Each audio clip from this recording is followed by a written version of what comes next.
Со врачувањето на престижното признание актерот на Европа за 2016 година на романскиот актер и режисер Јон Карамитрос синоќа во реновираниот амфитеатар во Ресен почна 14-тиот интернационален театарски фестивал Актерот на Европа.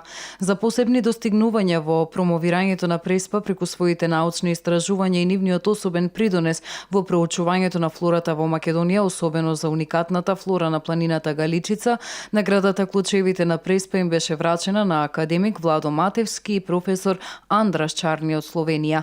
На романскиот театарски и филмски актер, режисер и политичар Карамитро, кој беше и министер за култура од 1996 до 2000 година, наградата Актерот на Европа му се доделува за животно дело, а покрај неа му беше врачено и признание за почесен доктор хонорис кауза од Универзитетот за аудиовизуелни уметности од Скопје. Според градоначалникот на Ресен Ѓоко Стрезовски, театарската уметност е успешен пример на соработка на народите на Балканот. На отворањето беше изведена и премиера на представата Умирам пејки Наум Манивилов во 6-дневната програма на сцената во Ресенскиот Сарај. Љубителите на театарската уметност ке можат да проследат театарски изведби од Црнагора, Србија, Франција, Бугарија и Македонија.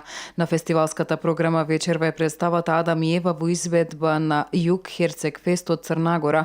Прв лауреат на наградата Актерот на Европа беше актерот Љуба Тадиќ од Србија. Фестивалот е во организација на Езеро без граници, општина Ресен и Универзитетот за аудиовизуелни уметности со поддршка на Министерството за култура на Република Македонија. Досега на фестивалот учествувале повеќе од 150 представи од скоро сите европски земји. Фестивалот Актерот на Европа се организира од 2003.